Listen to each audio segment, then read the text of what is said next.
Talking about a good one, well, let's talk about the fifth game of the day. We finally get into the fifth one. We could get Silver Scrapes, but that's overdone. Let's talk about Dusty versus JDXL. For the first time, JDXL can get some wins with this new mid laner. They're getting back themselves on track. Dusty finally playing with something that is not the conventional way. We shift everything between the colors. What can we expect in terms of bans, gentlemen? Or boys? I'll just start by saying that there are these bans. There are these bans that will always be there in this series, and that is Rel for FGG, yes, Talia a ban away for the blue side first pick for Linkers. It's just not happening. These are two useful tools for these players. What else? I think one of the interesting things that's developed throughout the series is you see picks slipping through the cracks in terms of some of the priorities change. Will we now see that Seraphine getting banned away, and what will be in its place? Because you know that you're not necessarily going to be... XL know not to be one the Twitch anymore, so they're probably going to be putting a ban towards that or something like that, banning stuff like the Zeri potentially if you're Dusty on red side here, not giving away that B1 priority.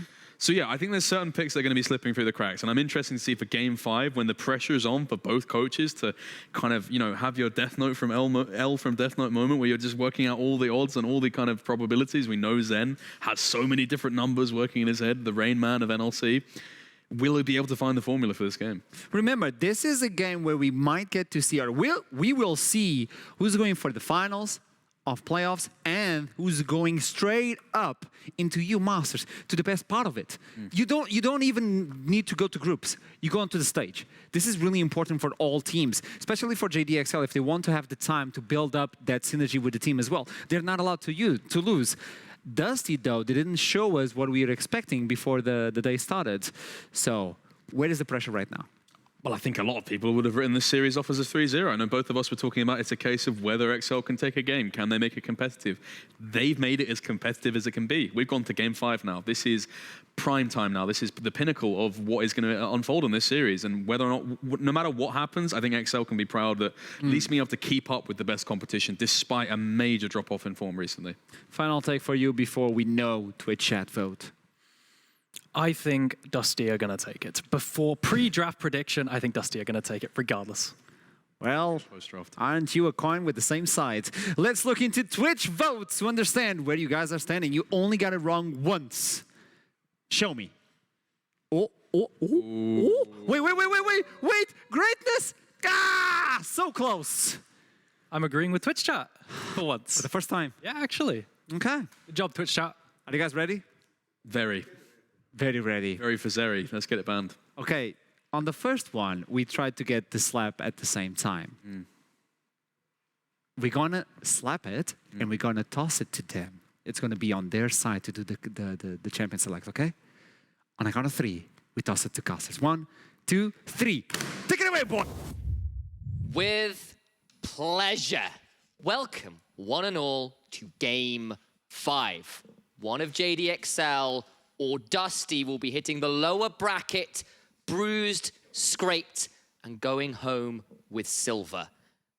I could not have imagined we were coming here at the beginning of the series. We both had written off XL. I just want to agree with Don Jake right there that both the teams, no matter the result, should be proud. We did not expect the result. We did not expect going into Game 5. I think both of the teams are given a fantastic fight for that main stage, solidifying their presence into the big stream of EU Masters at the main stage.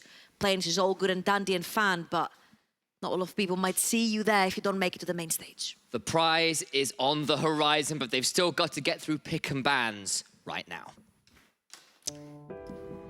You can hear the sound right there. Okay, production, okay. They know what they're doing. All right. Dusty have switched to blue side, XL have switched this around. That could be dangerous, of course, for Kerberos. And wait for that drop. That's, you know what? That was, I will take it. It's not quite Mark Z, but it's close enough. Right. Fans coming through, they are different. I was gonna guess, Rel, Renata from the side of Dusty, JDXL, Talia, Yumi, I'd say either Banakali or the Twits. Yes. But this time, because Dusty is on blue side, you might want to leave the Yumi open and then take the trade of the better AD carry for your side. Ooh, seeing the Poppy being banned away here, I'm thinking, you know, a lot of the junglers that really like to pilot, something like the Lee Sin usually be do an run option. away the Poppy. Also the Wukong, which Linkas has played both in really good manner. So obviously JDXL right here got scarred from the Seraphine in the bot lane. From It the was Voksne. pretty damn busted. The Aphelios, a little less strong perhaps they were hoping for the first time around, but that Seraphine did exactly what they needed, and we've seen various drafts from both teams. They've come out with some fire. The Yuumi ban out suggests something a little different. It doesn't surprise me because both Stand and FTG have been on roaming duties. Yes. Being put on Yuumi duty means that you get stuck in that bot lane for the longest part of the game, and then you do not get unlocked to get these ganks through that mid lane, which has been such a pivotal part for both teams at this point. Now, of course, Renata stayed open, but JDXL means they get to pick the AD carry that has given them the victories, which is going to be the... Wait for it, it's being hovered. Trouble's not pleased by that. I think the Zeri Thank you would very make much. a lot more sense. We'll wait and see, of course.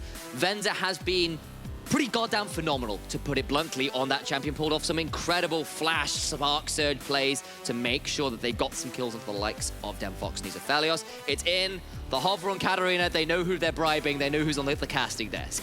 Yeah, that's not a way to bribe me. Look, they're covering pattern as well. So the thing is... Talking about bribing. I'm well and truly bribed XL have this. Okay, I'm not bribed for XL, actually. So right here, I'd say yes. Lock in the two most successful picks for your team, which has been the Rakan and the Zeri. Other than that, I think the Sylas has been a little bit of a bait from JDXL, even though Morozko had one pretty good game towards the later stages.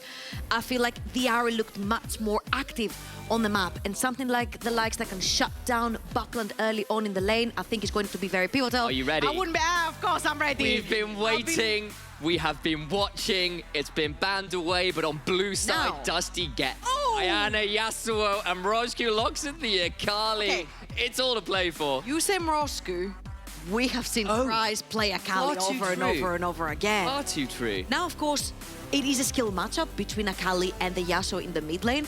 But if something like, for example, the Gwen gets locked in on the top side for the side of Dusty, since they have an AD mid laner, that means that you can swap the Akali up the top lane. Aragon was talking about it. Akali's pretty good into Gwen. So I think by picking the Akali here, you also shut down pretty much the Gwen pick towards the top side of the map.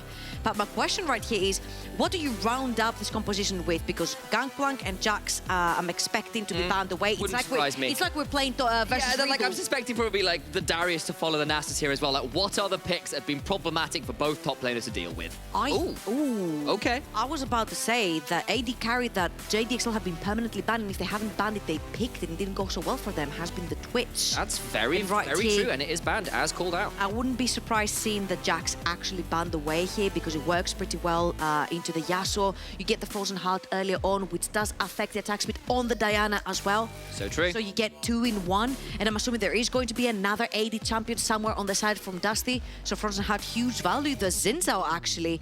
And does Dan pivot back to that Jarvan because Diana's very slippery, Yasuo's very slippery, and is that... So that could Kryze. be Dan's Sejuani. That could well be Kryze's Sejuani. Double flex. It's certainly flexible, even if it has become more of a top laner of late. Dusty now must lock in a champion for Voksne, of course. I was about to say AD carry, but this is Voksne, and he plays everything from Soraka to Seraphine, as we've I'd seen. say you can even go something towards the likes of a Kalista here, if you're daring. Playing that Renata Kalista towards the bot side of the map is huge. Okay, so Kerber's got a huge morale boost playing his Nasus because he is blind picking Darius into something that you don't know if it's going to be the Sejuani top or the Sejuani jungle, or you're blind picking completely into anything that Kryze might end up throwing his way. And right here, we'll also see what then Voksne's pick is going to be. I mean, There it is. Makes sense. It has been very successful, even though it didn't look as flashy. He managed to get ahead consistently, and the insta-lock from Kryze. There it is. Some things new, some things old, and something very much on Wait, the we line get here. Sejuani jungle. Exactly, it's Sejuani jungle. I mean, unless it's way back to Jack's jungle, but I don't think this is, Season 7 and Blank playing it for SKT. So we've got ourselves some key picks here to focus on.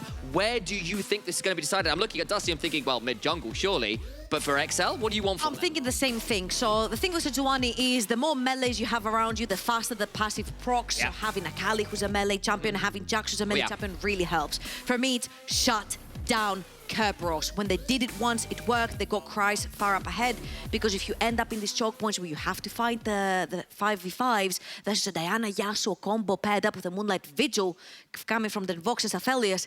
It might be a pretty grim time with all the squishes on the side of JDXL. Absolutely true. And it's come down to this. In a fashion I don't think either of us were expecting. Some wild drafts, some wild plays, some misplays, Also yes. change inside on the Huge. most pivotal game of the series. Last game, game 5, swapping sides, swapping the game that you want to play, swapping drafts, swapping everything.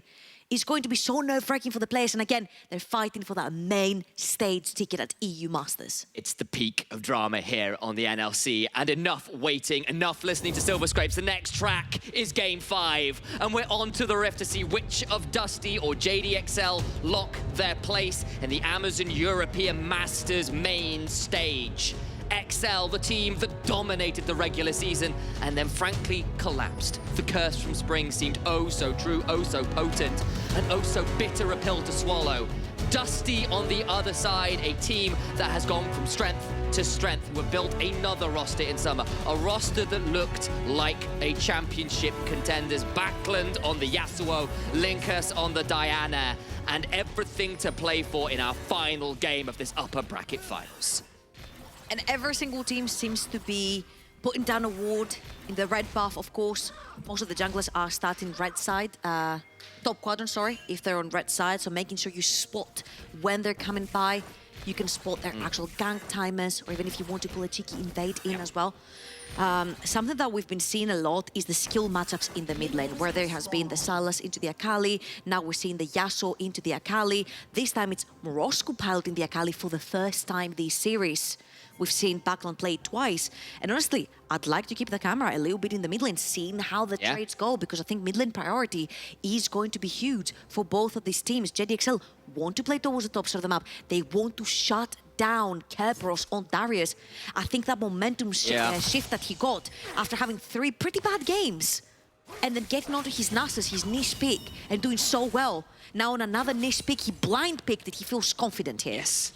And let's be real, Mirage Q, what a glow up. This guy has clearly improved. We were told it was, well, Don Jake was saying, month-long project. A week of Torok as a dark magician. He's certainly down well trying to prove that's the case, and it's great to see the improvement, especially considering with the concerns we have for this team, concerns we have for this roster. We were honestly very scared about how well JDXL might represent us at the EU Masters. They got in by technicality in a lot of ways to the default slot in. They've come into this series, they're proving they are worthy contenders. Hell, they are proving they are absolutely fighting for the throne here in summer. And as we'll see, bot lane has prior for Dusty, mid lane has massive prior for Dusty, and yet again, Kreis is the saving grace when it comes to having priority in a lane, being able to push in your wave, bully your opponent. As we'll see, there is a trade going up in the top lane, but it's very minor. Kreis is trying to push in that wave. He's slowly building it up. I'm wondering if we're actually going to see something like a dive going on, but as you will see, both of the junglers are pathing towards the top side of the map. So if Dan wants to pull in an early dive onto Curb, that means that Linkus will be around to negate that. And we've seen how pivotal keeping this match even or snowballed one way that has been so key to both.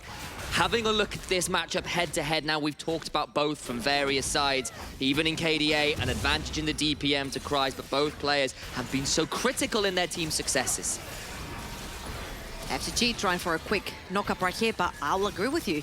When Kerberos is having a good game, it's usually one of his niche picks. The Nasus, the Darius, hell, we saw even a pentakill coming in from Jaxplank on the Darius, so we know how strong the champion can be on somebody who knows how to pilot these champions. The thing that comes to mind is Adam, for example, on the same champion. So for the side of Kreis, we mentioned it. Emin has left a hole when it comes to doing damage in the team. Somebody needs to step up.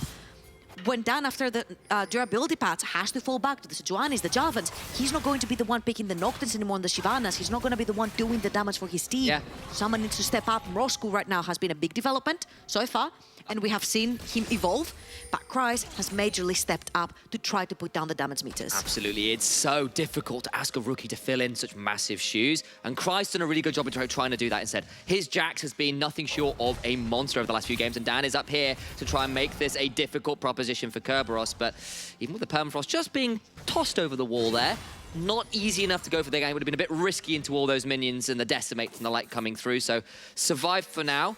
Cries actually managed to get off an early back without the teleport as well, having shoved that wave in. Worth keeping an eye on the inventory to spot that one out.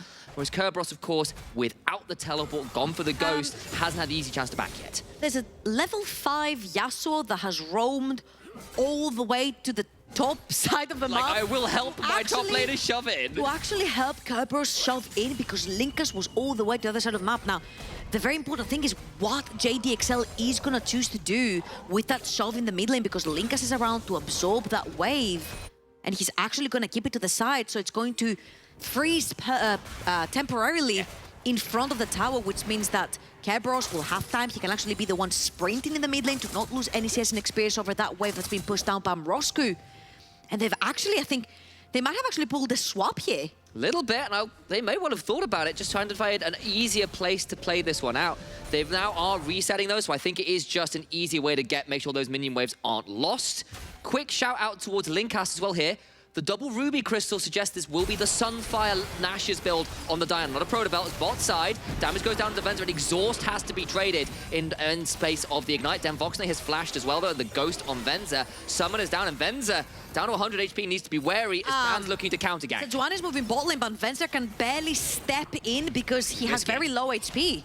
Gonna try and trade this one out. Voksne flash. The exhaust is still available. Knock up onto 2. And Dusty is this first blood. Gonna try and get it onto Venza, who's so low. Permafrost down onto Voksne. Nose over the wall with the sparks. And Voksne healing back up best he can. Cannot quite get the kill. Flash from Venza. He'll trade for it, but it will still be surely a 2-for-1 in favor of JDXL in this most final of games. And the wave is at the perfect position for Venza to die. He's level 4 death, grab a kill and get back and not lose anything. JDXL with the early game aggression working out again. Roscoe, but he's going to find the other end here. He goes and thinks he's got it. Gets it anyway. The rookie finds a solo kill in a 1v2. Still traded out. But that is exactly the kind of gumption you want to see in a game 5. Down to the bot lane first. Let's go down to the bot lane because FTG and Venza take a very unfavorable trade. Really nice handshake right there from Sten to get him closer to Voksne. And Voksne, of course, has the OE gun, he has the Infernum,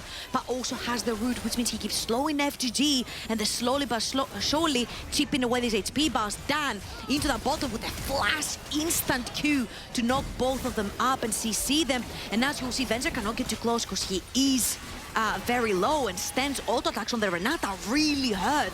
This is one of her big strengths.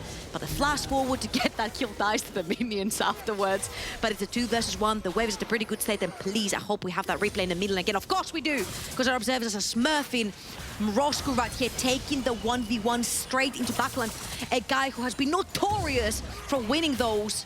And even though he does get hit by this, he's expecting his jungler to help. But Linkus is not level 6 yet. He cannot assist.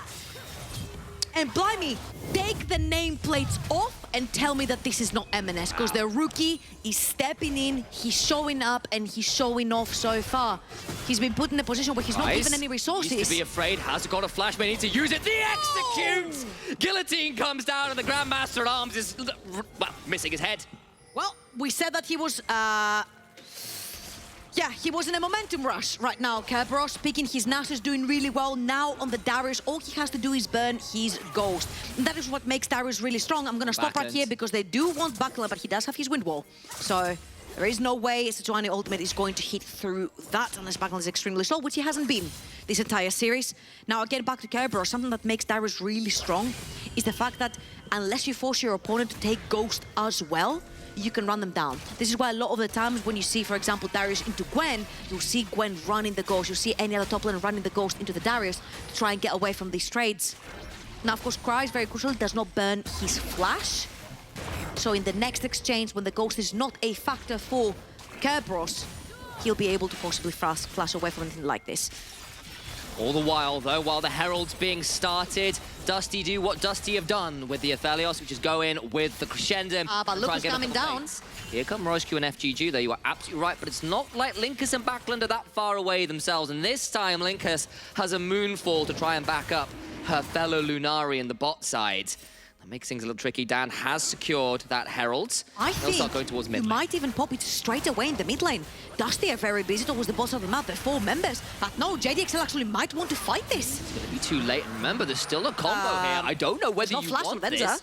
Be a little afraid. Venza has a spark surge, but he has to be so careful. You step too close, and you will be murdered by the combo. Dan trying to trade out for the Scuttle Crab, but just has to back away. They think better of it, and I think wisely so. I think at these choke points, Renata, Diana, Yasuo combos really win because there's very narrow places that you can walk from, so it's really likely that these ultimates will hit, and if one hits, the entire chain will hit and somebody will die, even someone like Sejuani, who's the tankiest member from the side of JDXL. Now, of course, we're keeping an eye towards the top side of the map, because even though Kerberos did manage to get the solo kill, Kryze is ahead when it comes to that CS in, and the wave right now is at the state where Kerberos cannot step up too far forward, because he might actually end up going down. You'll see FG has roamed towards the top side of the map, trying to assist his top laner.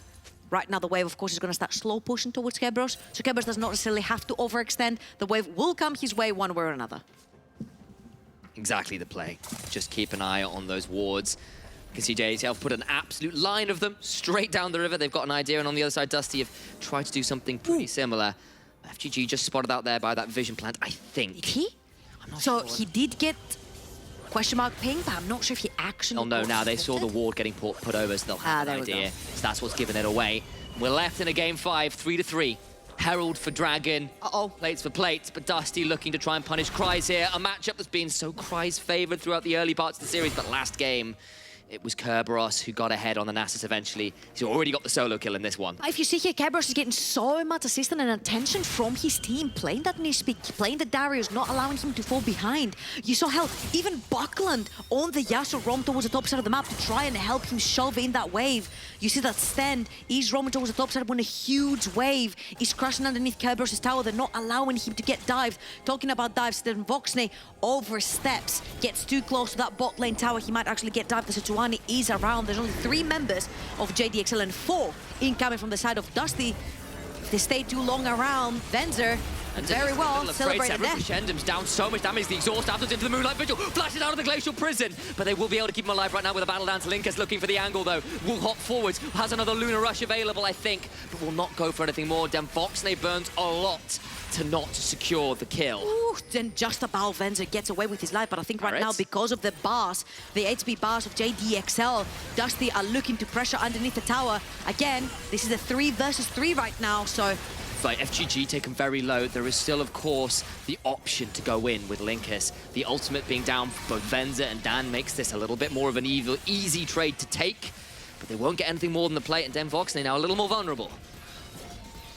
Dan is going to make his way towards the bot side again. He needs to have a, because Linkus is around, does have the ultimate. He could engage underneath the tower. Sten also has ulti on the Renata. It's pretty damn powerful. If it does hit Venza, he could pretty much take down his team members low enough to the point where then Voksne will finish them off with the Aphelios. But I think we've slowed down in general. Again, Just a touch. huge stakes right here. Main stage at EU Masters. Straight into NLC finals, and a chance for the title is what's at stake for both of these teams right here. Bunch of rookies for the side of JDXL, FTG, Venza, Mrosku. FTG and Venza were actually playing for the team they're playing against right now. In spring, they were playing for Dusty. They made it through all the way to 3rd. And what a story that would be is if they beat their old team. What a story it would be if they lose to it. So much pride on the line here. Yes, I made the right choice to stay. Yes, we made the right choice to move. All of those options, the what ifs, the stories on the line. And again, this isn't the end of it. You win here, you go through to the finals, but you lose, you still got a life left. That's the joy of finishing top 2. And of course, they still have to face one of either Astralis or X7. Of course, remember, are the Spring Split champions and are looking like absolute monsters themselves. So it's not done yet, and certainly not the end of playoffs by any stretch of the imagination. 43 seconds is what separates us from probably the next fight, and what I'm looking at is then Voksne's reset right here.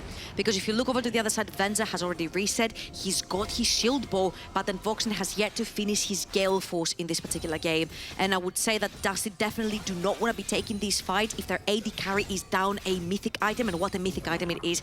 Gale Force is a win, a live or die situational item where you can get away out of really dangerous CC. I don't know if Christ can get away from this one, he will. But yeah, having the Gale Force, especially when you don't have Flash up and available on the Aphelios, can save you from a lot of sticky situations. I'm on Dusty as well, because remember, they've got no teleports in this game. None at all. It's an Ignite on the Yasuo, it's a Ghost on the Darius. And actually, Kerberos having his back interrupted means that actually JDXL are the ones here in force in the river first. And Kryze can join while Kerberos cannot. I think they're just going to take the way to try and push mid lane and try to cut off JDXL from walking back to defend that mid lane tower. But of course, really nice stuff right there from Kryze. He throws his body in to stop Kerberos, as you very well spotted, from getting into this fight since he doesn't have teleport. And of course, JDXL also know that Voksne does not have Flash available, does not have Gale Force. Could they catch him behind the... Oh my god. They were certainly thinking about it, but they're on the blast cone and decide against revealing their presence. They did halt the backs there because they saw exactly what you did. They wouldn't have a lot of damage. It was just a Rakan and a Sejuani. But I was about to say maybe you burn 1 or 2 summoners, but there are no summoners on the Voksne to burn. So taking your reset right there, making sure you keep up your tempo after you've taken the dragon is very important. Now we'll see. The goal difference right here, very, very small between members. The largest goal difference right here is, of course, Venza. Those are both side of the map. Only 800 gold up to his counterpart. And JDXL might be looking to try and see an angle to fight this. I don't know if you want to fight a level 11 Darius, who looks extremely strong, who's just completed his Trinity Force, and your Jax is just sitting on bootyard sale items. Now, Kryze has completed his Sandra. That means that you can get him into a fight. But I think collectively, if you look about the big picture right here, you really want Kryze to have that Frozen Heart, unless Dan goes for the Frozen Heart second himself and allows Kryze something a little bit more offensive and defensive at the same time, something maybe like an Infinite Black Cleaver. Or maybe something like a Hull Breaker if you want to play the split push angle right. Maybe there is an option. Said the name. You had to say the name. I did. Sorry about that. I apologize for this ship sinking on you. Something that is really important that Dusty have had in the entirety of the series that they don't right now is beefy members to be able to blindly walk inside the jungle. Linkas is looking towards top. Kryze has only died once. They're looking to make that count too. The flash, the apprehend comes through anyway, but now the turnaround's pretty huge. Moonfall will pull Kryze back away. Kerberos so damn low, but Kryze just wins this one out in a 1v2. Tower falls on the bot side, and Dusty biting off a little more than they wanted to chew there. We're looking for a proactive Dusty in the early game, but right here, nothing has necessarily gone their way from all these tower dives, and they're trying to get Kerberos ahead. But Kryze, after getting 1 versus 1 solo ball in the top lane, has held on his own pretty darn well. 150 CS, even with Kerberos, even though he's died once, he's fallen a level behind, yes, but now he's level 11. Much more beefier with his ultimate, 2 levels on it. Same for Backland, same from Roscoe. We're looking for the next fight now that we have all mythics up and available for both of these teams. And as you see, Roscoe has opted to go for more of a tankier version for the Akali, more of a late game damage version of the Akali with the Rift Maker. And actually through his builds, we've seen a little bit more tankiness in general coming out. With the Ahri, he opted for the Everfrost into the Hourglass, the same thing for the Sylas, Everfrost into the Hourglass. He's going for more survivability during the fight to try and provide that gatekeeping that we've seen him do with the Sylas. Can he do this here with the Akali? He's going to have to try and do his best hold of this tower. Dan is haunting him over that wall in the Raptor Pit. Comes over, Glacial Prison lands, but is only a slow. In comes a teleport from Kryze. So Kerberos coming over, so this will now be a 5v5. Big charm, but the turnaround is going to be pretty damn huge. Backing taken so low, and Dan flashing in. It's a good hostile takeover, though. Bailout keeps the Aphelios alive, but what about the turnaround? Roscoe going very low. Kerberos to the backside trying to trade this one out. Nearly permafrosted down, and Roscoe stays alive. JDXL come out on top. A double kill to Zeri. It'll be another kill to the Jax to boot, and JDXL come out on top. They are now in full command of this game. 4 kills to 1. If it ain't broken, don't fix it. Venza's Zeri has been impeccable the entire series, and even though, yes, Dan's ultimate does miss right here, look at them all piling up in that choke point, and Voksne was a little bit too far forward and gets instantly caught in FGG's ultimate right there. And look at Venza. He has been kept alive this entire time, and look at Kerberos. He's gonna jump behind him. What does Kryze do? He stops him from entering the fight. He stops him from getting anywhere near his AD carry. So far, the team fights from JDXL have been flawless in this game, and Venza gets to cash in yet again on one of his most successful champions this series. 3-1-3, 2 items now. The Zeri well and truly set up to succeed. Mirage Q, 2-1-2. Again, the rookie mid laner asked to step into such mighty shoes, doing his very best contest here in a match that will send them to main stage. It's only 1,500 gold difference right here, and it's very early stages. We all know what an Aphelios with full items can do, what a Yasuo with full items can do. All Linkas has to do is find the correct button at the correct time, and there's not so many squishes on the side of JDXL that can go down with a simple press of an R button from both Linkas and Buckland. But so far, it has been JDXL again with the finger on the trigger. They've been the ones engaging in their own terms, and I think this is what has haunted Dusty so far in this series, the fact that they have been the ones that are more laid back, the ones that are waiting to get engaged on and peel backwards right here. They do have the button to make it work, and Linkas make it work. Kryze counter-strike down, but nothing more. Leap strikes away to safety. Can Linkas and Backlund find the combo they need? You can see the analysts back in the green room. Momentum meter heavily in JDXL's favor. Dragon spawned, mid lane shoved in. It might just be a trade of those objectives. I think you back off here, then Voksne full summoner spells, and the most important thing is that exhaust. And on the other hand, for FTG, you do not have an exhaust to use, so you definitely don't want to be fighting. You don't want to be fighting these mismatches as well. So for JDXL so far, breaking open that mid lane tower is huge, because there isn't necessarily much wave pool on the side of Dusty. I see 3 melees towards the top side of the map and an Aphelios. Does that Aphelios not have the right items, the wave clear becomes really difficult. So breaking open that mid lane tower also gives a bunch of opportunities to catch people off guard with the Sejuani. Still, a bit of a shove in the mid lane. Little else to see right now. What happens here, though, as everyone's coming to collapse? I think we've got a fight brewing. 4v4 is the call. Kryze, no teleport. Kerberos coming in. What about the turnaround? Dan gets rooted. Little more to be found. Hostile taker comes through, but now Morozhku goes to the back end. Den Voksne trying to trade out Morozhku. Perfectly executes out now the turnaround. Venza, lightning crashing in. Oh, massive knock-up! Venza's dead! So is the support! That's what we wanted out of Linkas and Backlund. Shut down into Den Voksne's pockets, and Dan has to run for the hills, or at least his top tier 2. And then Voksne has the right weapons as well to go for that Baron, but does Dusty want to take the 50-50? They can actually keep Darius out to keep that Sejuani at bay, but Kryze is alive, Morozhku is alive, Dan is alive, and they could be going in for the steal. Linkas has smite, Dan has smite. This could be a very dangerous 50-50 coming in from the side of Dusty. This Baron is going low. They smell blood in the water. They want to get this in down to 3,000 HP. Kryze, counter-strike is down. Kerberos keeps Dan at bay. He's got no flash. He's being chased away. Baron is theirs. Dusty make the most critical pick of the whole series. The bot lane is dead, and Baron is theirs. And Dusty have been way too inactive the entire series. They've been waiting for the fight to be brought to them. And now that JDXL do it, now that JDXL overextend, Linkas with a very decisive engage, finally finding that target. You see Morozhku going in first, but he has to instantly ultimate out. And when FTG goes in, no one is there for any damage. And Linkas Backlund, we said the fight could be over with a simple press of an R button. Linkas finds the correct target. Backlund executes. And just like that, just like game 1, JDXL from a position that seemed like it was their game to command, find themselves on the receiving end of a phenomenal mid-jungle combo. Yasuo Diana has been a Dusty special, all split long, and you see why. Now JDXL need to try to find, again, a way to make their team fights work, especially around the Zeri.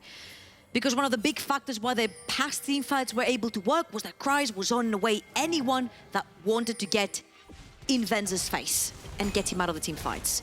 Kryze could not play that part in this fight, therefore Venza got instantly assassinated by a Yasuo and Diana duo.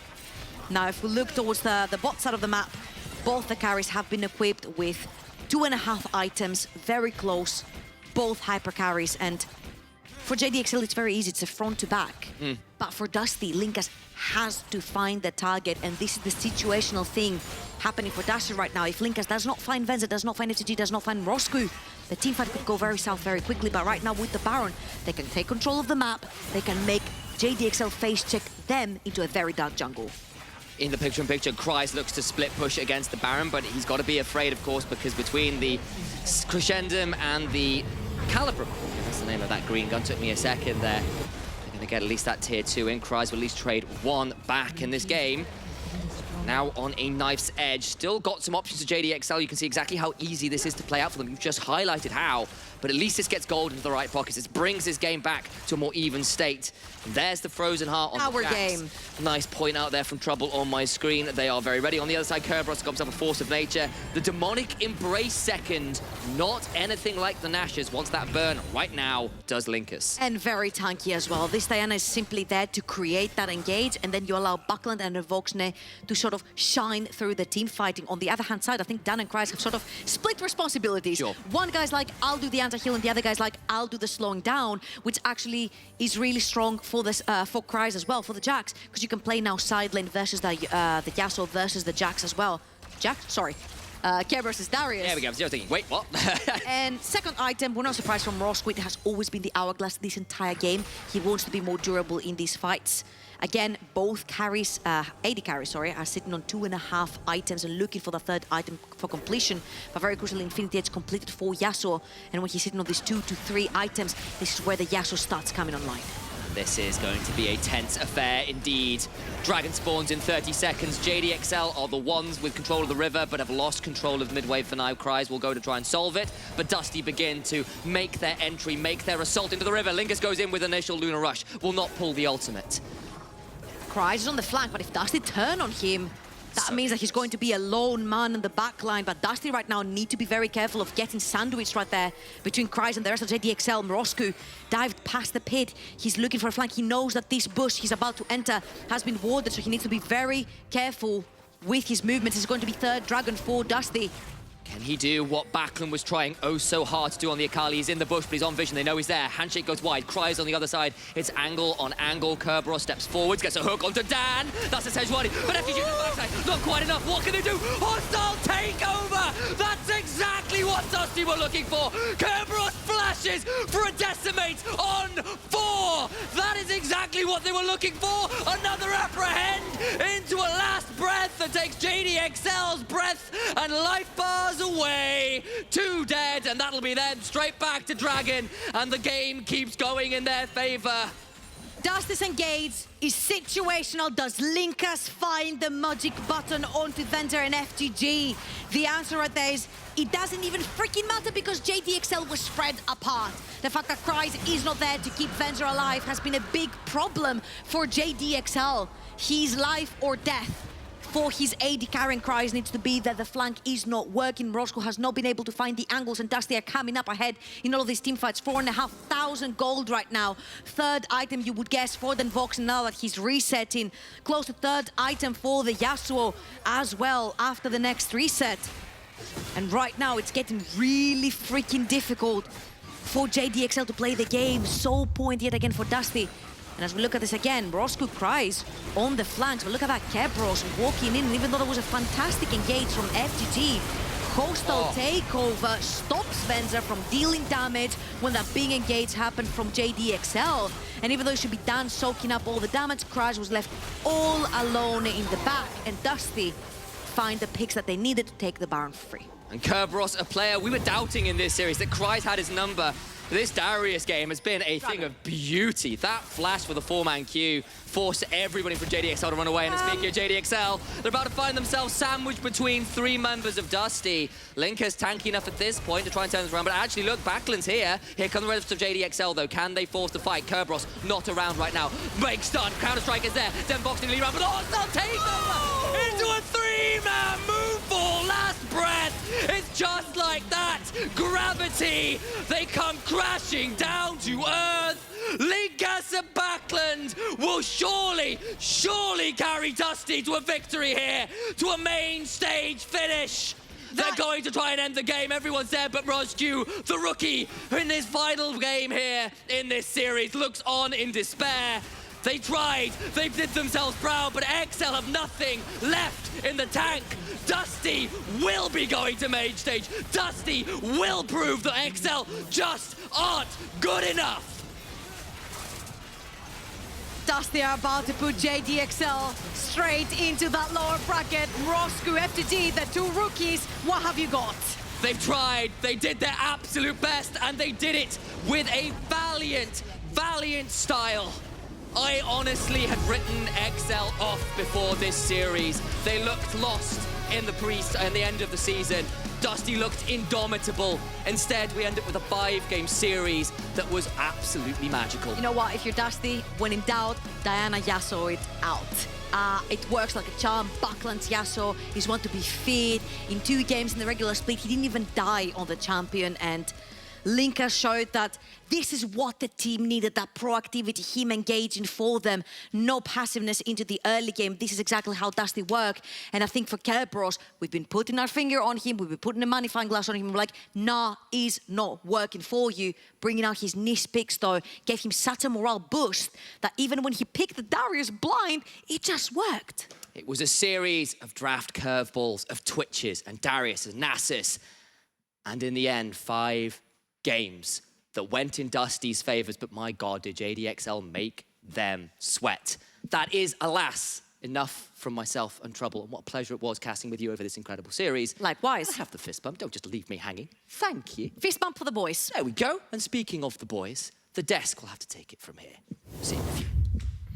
On the knife's edge, Dusty can take the 5th game, and they lock themselves in on main stage. Again, this is the Dusty we were looking for. This is the team fight Dusty, the Diana Yasuo, but it was not a clean game, was it? No, just before we get into that, I just wanted to say I'm so glad they went back to their roots. We saw at the start of this series, they were trying to be something they weren't. I don't know what they were doing. Full scaling, no proactivity, and you just saw the evolution of their drafts over time. You saw them slowly drafting more and more proactivity. Eventually, we saw Kerberos and Darius and the Diana Yasuo, the infamous one, coming out again. I feel like, yeah, like we're saying, we're talking about this. This is the Dusty that was promised, the princess of the NLC. Now, so close to getting that crown, crowning themselves as king of the NLC. And like Aragon says, I really just want to reiterate that. It's going back to that kind of final style. I feel like them being on blue side, you almost felt as if Torok is going to take it here. Like, you know, we talked about the dark magic that he was able to enable in this series. Only having a week to kind of merge a team that needs a month of development. Darius is locked in for Kerberos, and the counterpick Jax is there. And you feel as if, wow, this is really going to be a pivotal moment in this series whereby Kryze is able to do what he's done so many games in this series, really have his way with Kerberos. Kerberos steps up in this final game for Game 5, solo kills the Jax at a point in which you think the matchup is going to start to scale, gets that flash forward 5-man bleed that blows the game open. Take a bow, honestly. Like, if you talk about this is the first solo kill we sort of talk about here. It's a poor usage of Counter-Strike here from Jax.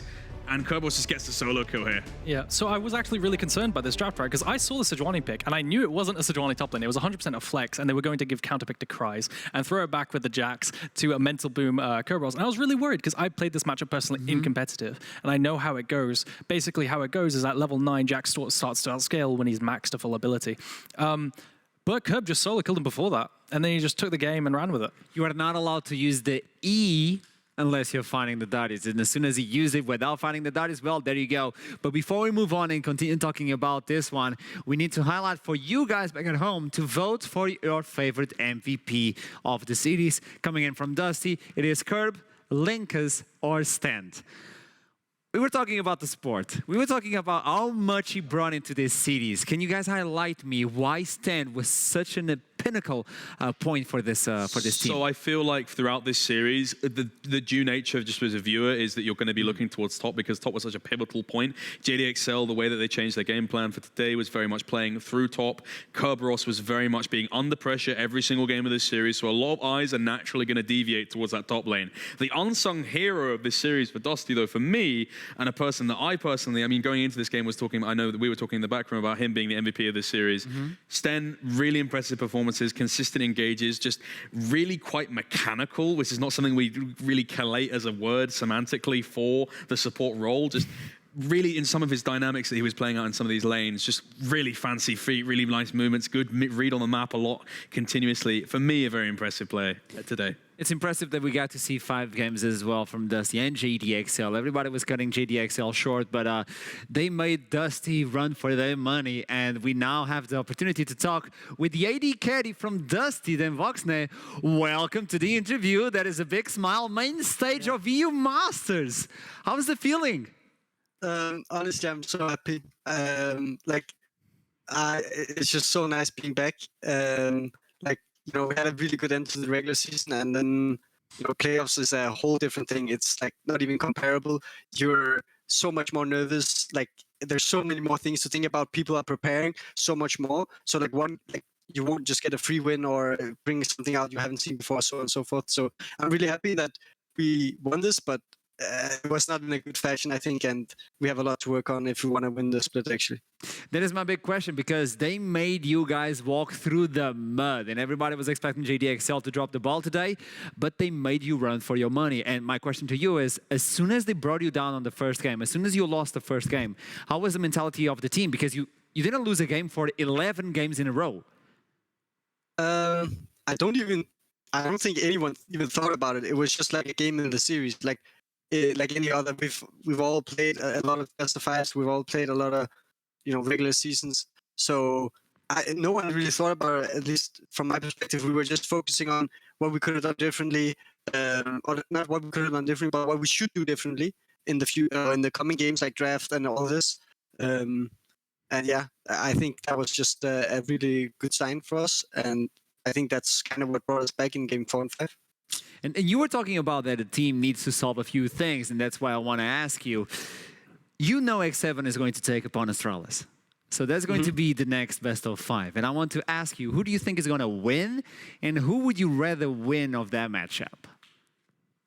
Honestly, I don't really mind. I think I know both Nias and Kiba and Vendetto. I know Taxa. I know a lot of the people playing, so I just hope for a banger series. And then I hope for the next banger series to also be a banger series, so we can, play the 5 with just a banger matchup. But personally, I don't really mind. I think both are going to do great. I think, honestly, people are saying X7 are heavy favorites. I think they're underestimating Astralis a little bit. I think it's going to be closer than people think. Obviously, I'm going to be real. It's still X7 favorite, but like I just you wait and see. I think it's going to be a banger no matter what. Okay, final question for you then, Voksne, before I let you go and party all the, I don't even care, just party, man. You got on the Masters main stage. My big question for you is, all the teams that are still fighting for the shot at the final and the shot to be on the main stage of your Masters. If you could pick right now the team that would follow you to main stage of your Masters to represent your region, NLC, of all the teams that are fighting right now, which team would you pick? Honestly, I think X7 would be the best one in terms of, I think they just are more experienced. Last time I was at UMaster main stage, we completely flopped.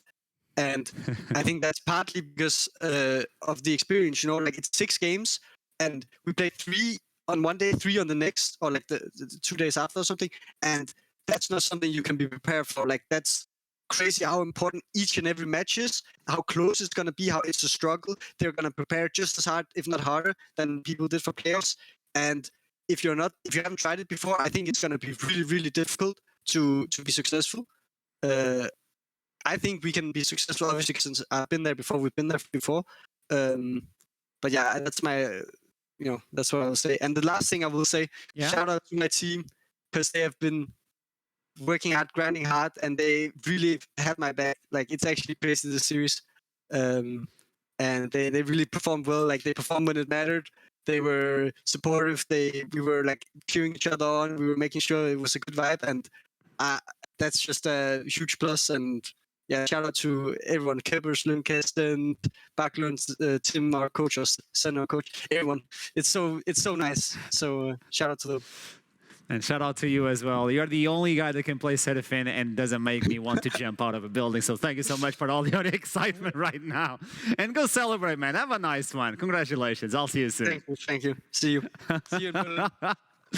There you go. He's happy, man. Getting on the main stage of your Masters, getting on to the finals as well of NLC on the team that was rebuilt, and you had such a little time to work upon it. That's the thing. You keep talking about JDXL needs at least a month. These guys got together and they made it work instantly. They just connected. This is something else.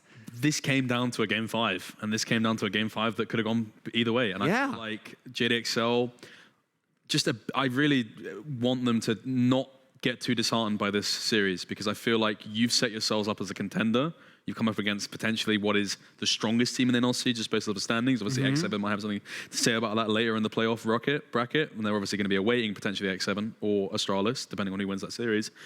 But XL need to take stock of the fact that, for example, I think Morozku has to take a bow for this series. Yeah. What an impressive debut best of 5 in the NLC from a player that came in to replace one of the finest ERL mid lane prospects in the entire ecosystem, for him to come up and fill those shoes. You know, if M&S is wearing size 12s, I feel like Morozku needs to take a bow, because he wore size 11.5s today. He was just so close to being able to fill that role. And, you know, in a lot of these games, had the better of Backland. And I feel like He did. all of the fans of Morozku, all of the fans of XL that have cheered them on throughout the struggles, throughout the highs and lows, can still be very proud of this performance against What they Dusty. were able to achieve today, obviously. And Aragon, the beginning of the day, you had your doubts. Will you leave the studio the same way that you walked in, looking at the JDXL? No, I actually think now that JDXL can potentially be Astralis, X7 and all these, I actually think, yeah, like you said, they're a contender. And I want to give props as well to all of JDXL, because individually, they were lackluster against M&M. They really were. So whatever that was holding them back at that time in that game, they fixed it. So massive props. Massive props for JDXL. That's why we're going to have a conversation with, who do you think is going to be? Who do you think is going to be on the interview? You know who it is. It's going to be Torok, the coach from JDXL. Welcome back. Let me see that. Okay, pixelated face. But it's still a face. I was like saying, the beautiful face. I mean, it has to hurt a little, but you got to be proud of your boys, no?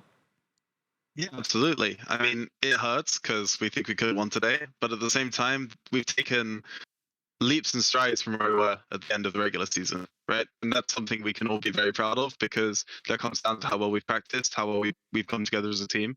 And yeah, you know what? Dusty won today. And I even wrote to Zen at the beginning of Game 5, like, no matter which team wins, it's been a banger series. Best of luck, basically, right? Because both teams were playing at a really good level of League of Legends, I think, at least bringing everything to each other. And more importantly, the fact that we could actually bring a really good level of League of Legends again after a long time drought, I suppose, is something I'm really happy with. Let's look into the mid lane, Torok, because on our conversations, like our private conversations, you bring a lot of ideas, you talk about a lot of things. And one of the things you brought to me was Morozku is a player that is going to shine. He just needs time. He will connect with the team. And today he connected. How are the scrims going? How do you feel about Morozku right now? Do you feel you can build him until the next matchup?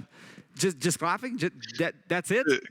Yeah, give some claps from Morozku in chat, right? Like, this. No, like, honestly, the greatest thing about Morozku is his attitude, his ability to work for the team, to work for his teammates, to take on new information, to put all his time in 1v1s, trying to make sure that he can fill. I mean, I think I heard Don saying something, right? Filling everyone's shoes, and he got to an 11.5 today, right? That's all the result of his hard work and his effort to try and really become a star mid laner, right? And he's coming in with huge boots to fill, in a position where he's only in his rookie year, right? And he is pushing every single inch himself to a place where he can actually achieve that, right? And I really, really appreciate that from somebody who came into this roster when we were on a downturn, first and foremost, not in a good background, when people weren't playing all around him, and rather than going, well, yes, it's kind of doomed that just coming in as a sub, he's actually trying to make a huge impact, right? And I think we saw today him taking on Backland, who many have touted as one of the better mids, or if not the best mid in NLC, and putting him to shame in some of these matchups, right? And that's really, really impressive for someone who, let's be honest, a few weeks ago was struggling versus Eminem and Naireki, right? So I think really well done to him. Torok, I saw an interview recently where you were talking about a lot of things, about this in Katarina and Pantheon. Now, I'm going to hold you accountable for that one. So, yeah, FGG, I'm looking at you as well. And you also talked about the idea that you want to fight versus X7. You want to see their rematch happen. Yeah, I know of that. I know of that. My question to you is, they're going to be facing Astralis. Who do you think is going to win? Well, I think it should be X7, but Astralis played very well versus Riddle. I think it's kind of fate that me and Nez have to have a little little finishing fight, before we all go off to E-Masters together, right? We can all go off to E-Masters representing the NLC, but there kind of has to be a brawl that occurs between X7 and JDXL one last time. So I suppose that's most likely to be the case. I think that would be fun for everyone. I think we can take whoever comes out of that bracket, but of course we're still trying to grow as a team. We're seeing this as an opportunity to get better and get ourselves battle tested for E-Masters, and I think so far we're taking that opportunity well. Hey, whatever happens, by the way, I would like to congratulate you on the work that you did with this team. A lot. I know how hard you're working with this team, so congratulations as a coach as well. I believe the team is taking a lot from you as well. So whatever happens in the future, you did good, okay? Thank you so much for the interviews and for the work you brought into the NLC. Have a nice one, but your opinion about Pantheon and Katarina is just wrong. Just wrong. Disappointed. He's not Guess we'll see. Guess we'll see. What? I guess we'll see. I guess we'll see on the 12.14, right? Yeah, but NLC files 12-13, so we don't see either of them. Let's see what happens at EU Masters. Let's see what happens at EU Masters. Your hate for Pantheon when you have to rely on them. Have a nice one. Love you, man. As we move along with the show, there's a lot of hate. I don't understand. I don't understand. He still has to grow a little bit. But at this point, JDXL are in a really good position. Obviously, they want to fight versus X7. It's going to be, if Astralis loses the next matchup, it's going to be the matchup we're going to have, X7 versus JDXL. I don't even know what to say. I don't even know what to say. What can we expect? I feel like that series, what you can expect is fireworks. What you can expect is two teams that are looking for longing on towards that Series XL. They're not looking towards a free EU Masters slot that you might have thought previously. I think a lot of people going into the weeks into playoffs were thinking, oh, Dusty versus XL. XL, that series is going to be a blowout. Dusty is confirmed for EU Masters, and then we've got an easier road to the final. No, nothing is guaranteed in this life. Yeah. Nothing is guaranteed in this league. I think both of those teams now have to worry about getting past their counterparts in that series, and then looking against an XL, they're a lot stronger and a lot more high fidelity in their playstyle. After today, I feel a lot better about EU Masters, I might say, on that one. So, we have one play of the day that we need to highlight. A play of the game by MasterCard that are going to guide me through this one as you toss it to your screens. So naturally, it's going to be a team fight, right? Dusty team fight, you know, they're kind of synonymous together. It's the big 5-man Flash Darius queue. And I really wanted this to be the play because I am so proud of Kerberos for bouncing back from those quite honestly not very good games in the beginning of the series. Just look at it, just insane. And the entirety, they get hit by a 380 Darius Q. You just have to run away. It is a good one. He took a lot of beatings today, but he was able to climb the mountain yet again and put himself on a position that he needed to pull the team back on. Now, we were talking about MVPs at the beginning of it. Let's see who was the winner of the MVP. It was Link as the jungler. Can't argue with that. I was looking into the support, but you can't argue with that. I mean, you can kind of argue that Linkus didn't really have any bad moments, like actually, but I think Stend went above and beyond that. He actually had a lot of good moments. If you watched his micro in the laning phase, he was never, for example, hit by a Rakan W. He would always sidestep it, and he was landing so many clutch hooks, like onto the Twitch, for example, in that team fight clip that we had, solo winning them fights. You want a clip? Let's Sure show a clip. I think we have a clip for Linkus. No, we don't. No, I just heard something. I'm confused. No problem. I think, comparatively, at least to Sten, when you talk about Linkus, I think to justify that, I think you want to talk about the final nail in the coffin. You talk about that final fight in that game 5. Game 5, most important game of the series. You know, you win, you go through, you lose, you don't go through. I think even after that, Darius 5-man bleed, you have the engage that comes out, the flash forward from Diana, the Moonfall, is really what puts the Crescent Strike upon this game and puts Dusty onto the mantle of securing their place in the final. So I can understand somewhat. I think he had a consistent performance, although not many standout moments. I think one of the things we've highlighted previously is how much attention is going to be put naturally towards top in terms of the eyes from the viewership. So I feel like, you know, some roles in this team will go unsung in terms of their efforts, but Linkus, consistent performance, I think in the first few games as well, really had his way in terms of, you know, creating such a farm lead, even on the Karthus was up so much. Yes. Braves especially. Yep. And this is really what this player will do a lot of times. I know, for example, having spoken to Zen a lot of times, he won't mind me saying this, he looks at Linkus as an LEC prospect one day. Yep. That's very much something that Makes sense. Said. He's talked about 2 players that he's highlighted to me because he's obviously worked with FGG previously. He's worked with, obviously now Linkus. work ethic, ability to be adaptable, flexibility. He talked about linkers. The stuff this guy does outside of game, he goes above and beyond in his preparation and practice. I think that's something that Dan Voksne was really talking about in the interview as well. These are players that are going above and beyond. And I feel like that's really something that I want to highlight for them. That's why when you look into Dusty, you see a family, you see a group working together now. 100%. Exclusive players like playing for themselves. This is why they get the main stage in the finals for NLC. They're at the top of the peak of the mountain. They're looking for the crown, but they still have to fight versus someone else. Final words for the day. Final words for the day. I mean, like personally, just very happy to be back for playoffs. So it's a wonderful opportunity to be here on NLC with the best guest in the business. My fellow analyst to my side has been doing a wonderful job. I hope that we've been able to kind of illustrate the series, which has been a wonderful series today. 5 games, 5 banger games. I hope everyone's enjoyed watching it. The cast was obviously wonderful as well. Trouble Inc. and Initialize. I mean, yeah, that would be personally what I would have to say. What about you, Aragon? I'm just happy it wasn't a blowout, right? I think everyone came in here expecting a 3-0, done for the day, go home, you know, sort of thing. But it wasn't. It was actually a really competitive best of 5, and I'm looking forward to see how they do at EU Masters, these teams. So let's look into the bracket to understand what is the next game for you guys. Let's slap it on the big screen. There you go. X7 and Riddle are going to, well, X7 and Astralis are going to fight against each other right after, and whoever wins from this one will face off JDXL at the top of the mountain. There they are, Dusty, waiting for the other one that will meet them at the EU Masters. Until then, well, it's going to be action-packed Wednesday. We come back for you guys, so don't skip a beat and keep climbing that mountain. I'll see you Wednesday. Have a nice one. Good job! Oh, yeah! Oh, okay. Okay.